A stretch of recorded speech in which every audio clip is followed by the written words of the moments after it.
예수님과 제자들이 산에서 이제 내려오세요. 예수님께서 하셨던 말씀을 앞에서 아주 가까이에서 제자들이 그 예수님의 말씀을 아주 잘 들었죠. 예수님께서 이제 가르치심을 다 마치셨습니다. 그리고 산 아래로 제자들과 함께 내려오셨어요. 우리 1절 말씀 다시 한번 읽어볼게요. 1절 시작. 예수께서 산에서 내려오시니 수많은 무리가 따르니라.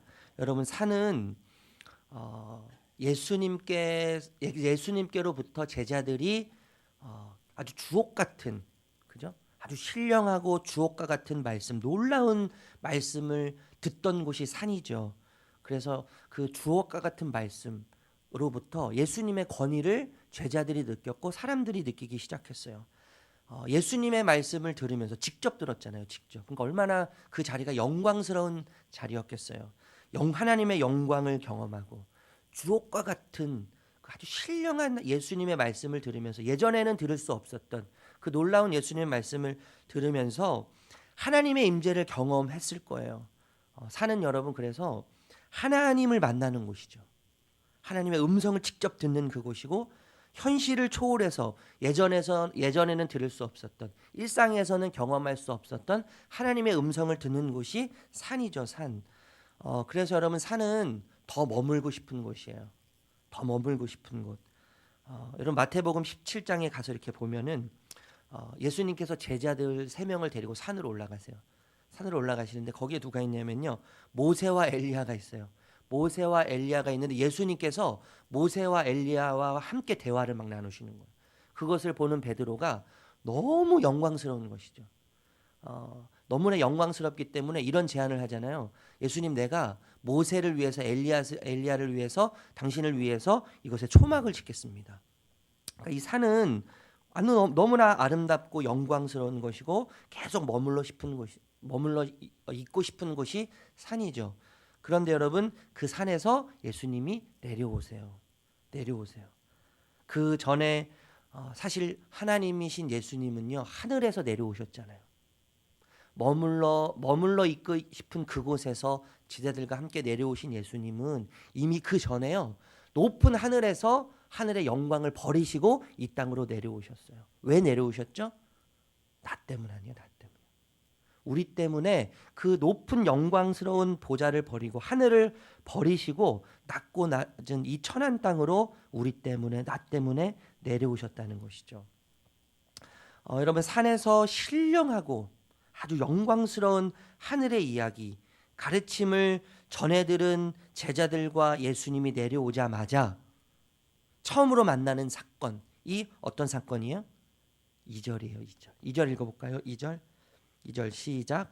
한 나병 환자가 나와 절하며 이르되 주여 원하시면 저를 깨끗하게 하실 수 있나이다 하거늘.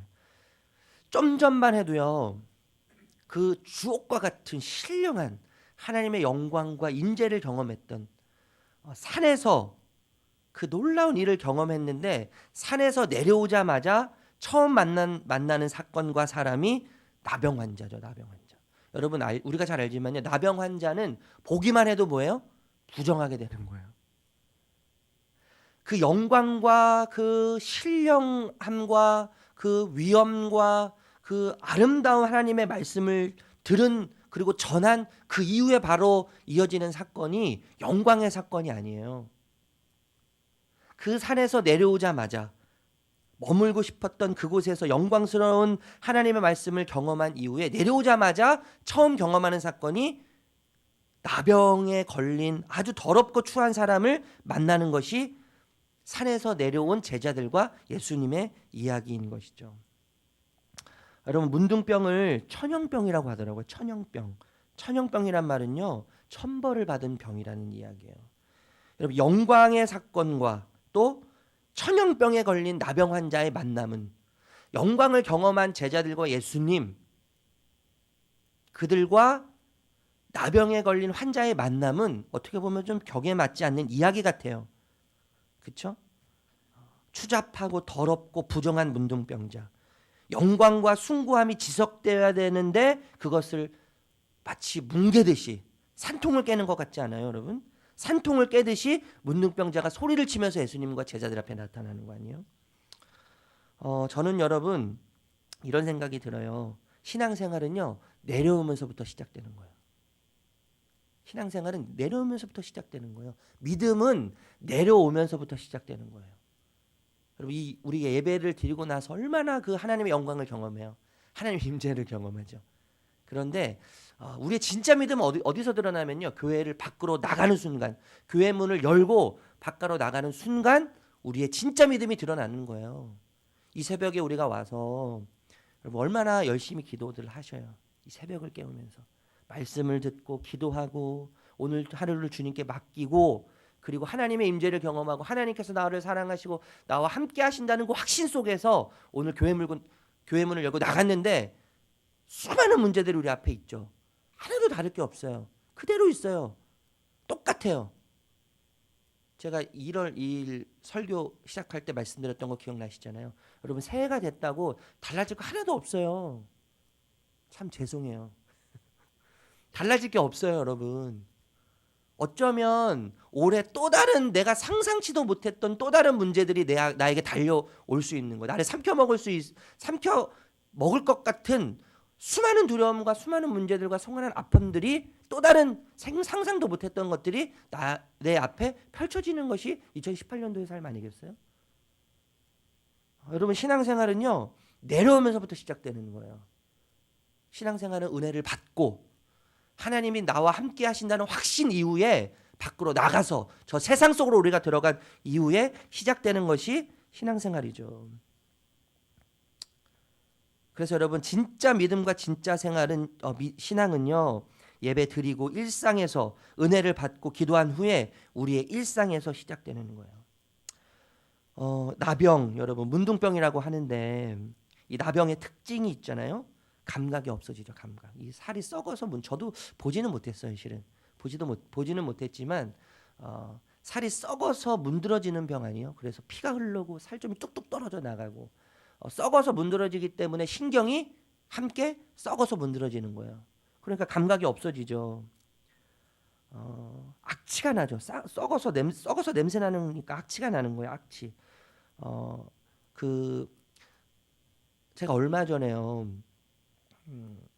그 어르신들 이제 죽음을 앞두고 있는 어르신들이 계신 요양원에 신방을 갔는데 요양원에 가면 그렇게 그 냄새가 나더라고요. 냄새가. 근데 그 냄새가 나는 이유에 대해서 설명을 하시는데 세포가 썩어서 나는 냄새래요.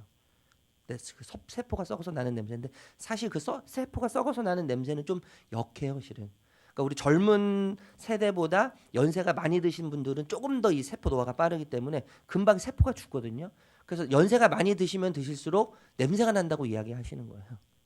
세포가 빨리 죽기 때문에요. 이 세포가 죽는 냄새가 참 고약한 거예요. 문둥병에 걸려서 세포가 썩어 들어가니까요. 그 냄새가 얼마나 고약했겠어요. 그냥 세포가 죽어가도 냄새가 고약한데 세포가 썩어서 피부가 썩어서 죽어가니까요. 그 냄새는 더 고약한 거죠. 뿐만 아니죠, 여러분. 이 나병에 걸린 사람은요. 그래서 몰골이 흉악해요. 아주 흉해요. 무섭죠. 예. 귀신 같아요. 선뜻 놀라게 돼요. 그렇기 때문에 여러분 격리시키잖아요. 격리. 또한 전염성이 아주 강한 거예요. 격리시키죠. 결국엔 이 나병에 걸린 사람은 죽어야 끝납니다. 해결 방법이 없어요.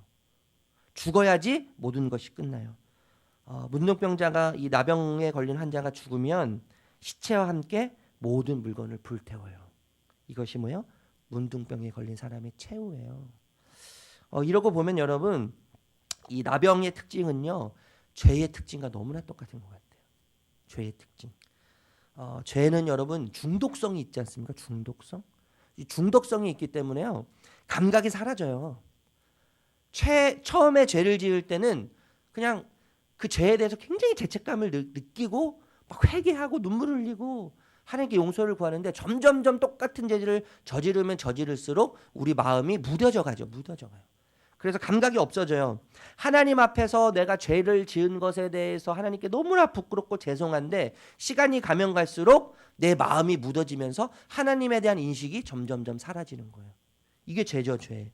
하나님에 대해서 무감각하게 되는 거 아니에요? 여러분 죄는요 이상하게 냄새가 나요. 냄새. 역해요. 그래서 여러분 죄를 짓게 되면 역함을 느끼게 되는 역해져요. 구역질이 나는 거예요.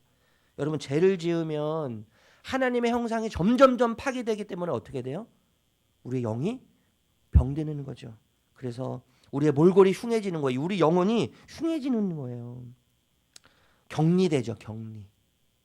하나님으로부터 분리가 되는 거예요. 그래서 여러분 결국 어떻게 됩니까? 죽는 거예요. 결국 죽고 마는 거예요. 죄인의 마지막은 죽는 거예요. 그래서 여러분 실제로 문둥병은 성경에서요 죄를 상징하기도 하는 것이죠. 모세를 대적한 미리암 여러분 기억하세요? 모세를 대적했을 때 미리암이 문둥병에 걸려요. 엘리사를 속였을 때 게하시가 문둥병에 걸리죠. 여러분 그래서 죄는요 낫는다고 이야기하지 않잖아요. 죄는 낫는다고 이야기하잖아요. 죄는 뭐예요? 깨끗해져야 되는 거예요. 그리고 문둥병은 죄를 상징하기 때문에 이 문둥병을 낫는다고 표현하지 않고 뭐라고 표현해요? 깨끗함을 받으라고 이야기하는 거예요. 3절 말씀 다시 한번 읽어볼까요? 3절 읽어볼게요. 시작. 예수께서 손을 내밀어 그에게 대시며 이르시되 내가 원하노니 깨끗함을 받으라 하시니 즉시 그의 나병이 깨끗하여진지라. 깨끗해져야 되는 거예요. 낫는 병이 아니에요. 문둥병은요. 깨끗해져야 되는 병이죠. 여러분 예수님의 말씀처럼 나병 환자는 깨끗함을 받죠. 그런데 나병 환자가 깨끗함을 받았다는 사건보다 여러분 더 극적인 사건이 있어요. 더 극적이고 강력한 것이 있어요. 그것이 뭔지 아세요? 절하며 외쳤던 나병 환자의 외침이에요.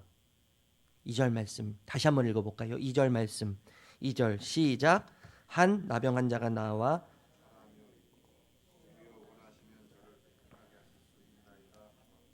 보세요 여러분. 우리의 관심은요 늘 기적이에요. 기적. 그렇죠? 저는 이 나병 환자, 이 환자들 병에 걸린 사람들의 이야기를 볼 때마다 그 저의 어렸을 때 병에 대한 생각이 많이 나요. 저도 제가 몇 번 말씀드린 것 같은데요. 저도 태어날 때 피부병이 있었어요. 의사의 말로는 100명 중에 1명 걸릴까 말까 하는 피부병. 그 피부병이 저에게 있었는데 제가 그때 기도할 때 중학교 2학년 때 뭐 여러분 잘 아시겠지만 제가 6학년 때 교회를 다니기 시작했잖아요. 누구 때문에요? 제가 좋아하는 여학생 때문에요. 교회를 6학년 때 여자아이 때문에 다니기 시작하면서 중학교 2학년 때 예수님 진짜 계시는가라고 하는 조금의 의심이 들기 시작하면서 저에게 피부병이 있었어요. 피부병을 놓고 한 달 작정 기도를 하기로 이제 결심을 한 거예요. 제가 그때 기도했던 게 뭐냐면 하나님 반드시 고쳐주셔야 돼요. 하나님 안 고쳐주시면 하나님 안 계신 겁니다. 하나님 계시다면 제가 고침받는 거고 제가 고침받으면 그러면 제가 진짜 하나님을 위해서 살겠고 하나님을 잘 섬기겠습니다. 제가 그렇게 기도했는데 이 나병에 걸린 환자의 그 예수님께 나와서 던지는 외침의 한마디가 뭐냐면 주님 원하시면이에요. 주여 원하시면. 제 기도하고 너무 대조되죠. 우리의 관심은 사실 하나님의 뜻과 하나님의 계획보다 우리의 관심은 어디에 더 있어요? 내 뜻과 내 계획에 더 관심이 있는 거예요. 이 나병 환자가 예수님께로부터 기적을 경험하는 치료를 경험하는 이 놀라운 은혜를 경험하는 것보다 사실 여러분 더 놀라운 것은 뭐냐면 더 극적이고 강력한 것은 뭐냐면 예수님의 뜻을 구하는 것이 더 강력한 거예요. 사실 더 극적인 이야기죠. 굉장히 이상한 요청 아니에요?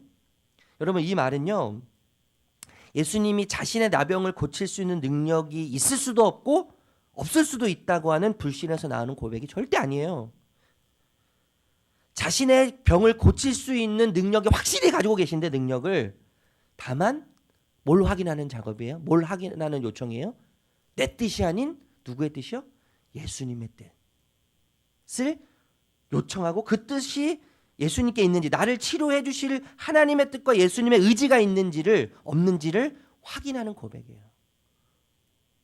저는 여러분 이것이요 정말 더 강력하고 더 극적이라는 생각이 들어요. 예수님은 모든 것 다 하실 수 있으시지만 내 뜻이 아니라 내 뜻대로가 아니라 하나님의 의지가 무엇인지 예수님의 나를 향한 뜻이 무엇인지를 예수님께 여쭙는 그 외침. 저에게도 피부병이 있었기 때문에 아주 조금은 알 것 같아요. 어떤 마음으로 요청을 했을지. 여러분, 그에게 무엇보다도 간절했던 것은 나병의 치료였을 텐데 그는 자신의 나병 치료보다 예수님의 뜻이 더 중요했어요. 예수님의 의지가 더 중요했어요. 이것이 여러분 우리를 놀라게 하는 거예요. 이것이 우리를 놀라게 하는 거예요. 예수님을 믿고 따르겠다고 하는 우리를 더 놀라게 하는 거예요. 여러분, 예수님께서 우리에게 기도를 가르쳐 주셨어요. 하늘의 뜻이 하나님의 뜻이 하늘에서 이루어진 것처럼 땅에서도 이루어지기를 기도해라. 그리고 예수님은 말씀하신 그대로 사셨잖아요. 그렇죠? 겟세마네 동산에서 땀방울이 핏방울이 되도록 기도하시고 이런 기도하셨죠. 나의 뜻대로 마옵시고 아버지의 뜻대로 되기를 원합니다. 그 십자가를 지시기 직전에 그 십자가의 고통이 얼마나 고통스럽고 얼마나 두려우셨으면 이 잔을, 이 두려움을, 이 고통을 하실 수 있다면 피해가고 싶습니다. 할 수만 있다면 아버지 이 잔을 피하고 싶습니다. 그러나 뭐라고 마지막에 기도하세요? 나의 뜻대로 마시고 아버지의 뜻대로 되기를 원합니다. 정말 놀라운 기도죠. 놀라운 기도. 여러분, 아버지의 뜻대로 행하는 자에게 약속을 하세요. 그건 7장 우리가 어제인가요? 어젠가 그저께 본문의 말씀인데 7장 21절 읽어볼게요. 7장 21절. 어제 본문이네요. 7장 21절. 7장 21절. 읽어볼까요? 시작. 나더러 주여 주여 하는 자마다 다 천국에 들어갈 것이 아니요 다만 하늘에 계신 내 아버지의 뜻대로 행하는 자라야 들어가리라. 하나님의 뜻을 구하고 하나님의 뜻대로 행하는 자에게 예수님이 약속을 하세요. 이 땅에 대한 약속이 아니에요. 이 땅을 초월하는 하늘의 약속이에요. 하늘의 약속. 누구도 침범할 수 없고 누구도 뺏을 수 없는 하나님의 약속. 그것이 뭐예요? 천국. 천국을 약속하시는 거죠. 여러분, 깨끗함을 받은 문둥병자에게 예수님이 한 가지를 요청하세요. 4절 말씀 읽어볼게요. 4절 시작. 예수께서 이르시되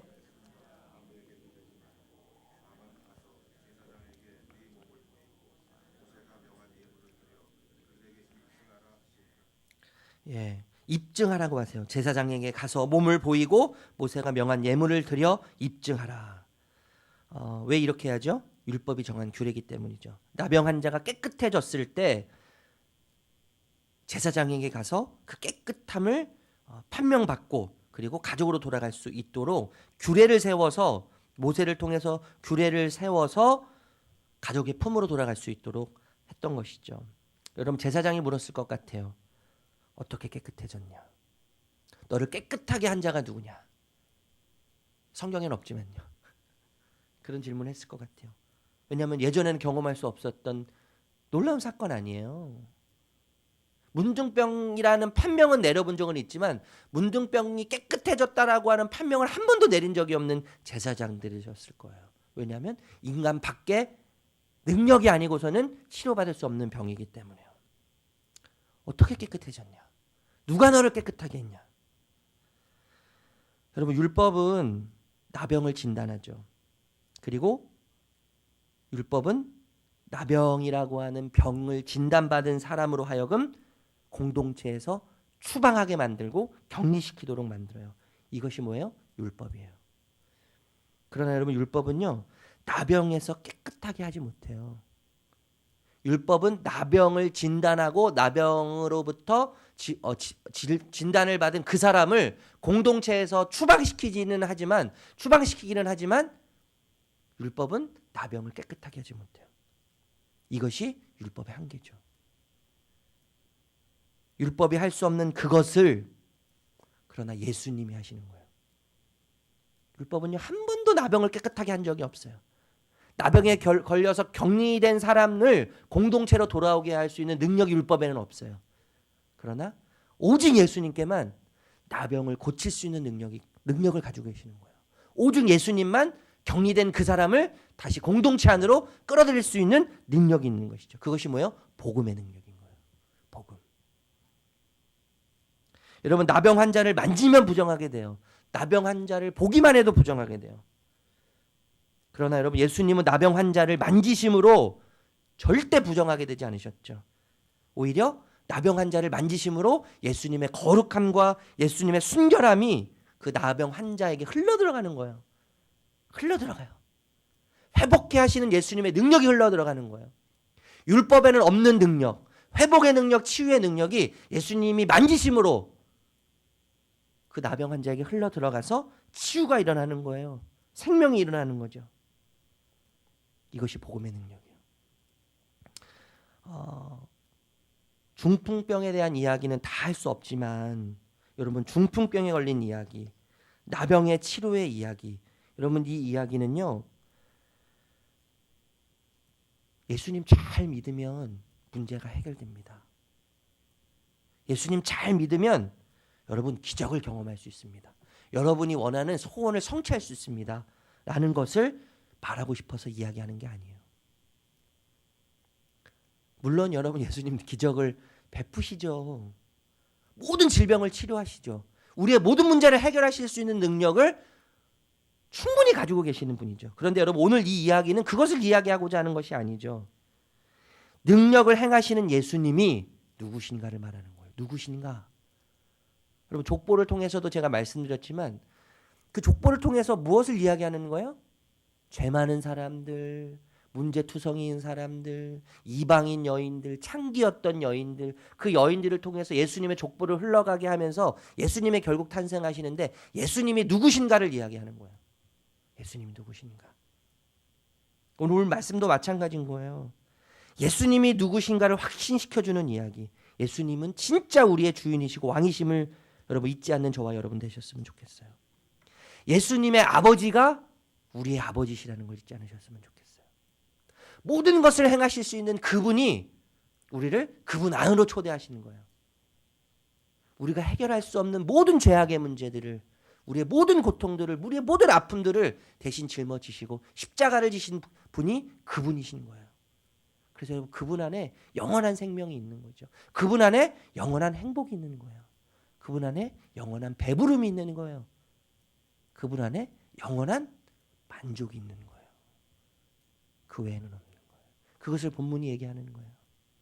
우리의 문제보다 크신 주님, 우리의 아픔보다 훨씬 뛰어나신 주님, 우리의 모든 것보다 훨씬 위대하시고 훨씬 강력하시고 훨씬 능력이 많으신, 그래서 그분이 나를 사랑하시는 그 사랑, 그분을 이야기하고 있다는 것을 여러분 기억하시면서 오늘 하루도 이 말씀 가운데 깊이 들어가는 저와 여러분들 되셨으면 좋겠습니다. 예수님이 누구신지, 예수님이 누구신지. 여러분, 예수님이 누구신지를 정확히 안다면 우리가 무엇을 두려워할 수 있겠어요? 무엇을 두려워할 필요가 있습니까, 여러분? 무엇 때문에 여러분 우리가 눈물을 계속 흘릴 이유가 없는 거예요. 잠시 눈물 흘릴 수 있죠. 잠시 두려워할 수 있어요. 잠시 아파할 수 있어요. 그러나 예수님이 누구신지를 정확하게 우리가 안다면 슬픔에 우리는 절대 삼켜지지 않아요. 아픔에, 고통에 우리는 절대 삼켜지지 않는 자들이에요. 오직 예수님께 삼켜지는 자들이 되어서 예수님이 누구신지를 정확하게 알고 그 예수님 안에, 예수님이 우리 안에 거하심으로 예수님을 누리면서 살아갈 수 있는 저와 여러분 되시기를 주님의 이름으로 축복합니다. 기도하겠습니다. 주님, 주님이 누구신지, 예수님이 어떤 분이신지 오늘 말씀을 통해서 다시 한번 확신하게 됨을 감사드립니다. 예수님이 누구신지를 명확하게 안다면, 또 정확하게 안다면, 세밀하게 안다면 우리가 주저앉을 수 없다는 것을, 슬픔에 빠져 있을 수 없다는 것을, 어떤 것도 두려워할 수 없다는 것을, 어떤 상황 속에서도 좌절할 수 없다는 것을, 또 어떤 상황 속에서도 희망이 보인다는 것을 너무나 잘 깨닫게 됩니다. 하나님, 오늘도 우리의 관심이 기적에 있지 않기를 원합니다. 내 문제 해결에 있지 않기를 원합니다.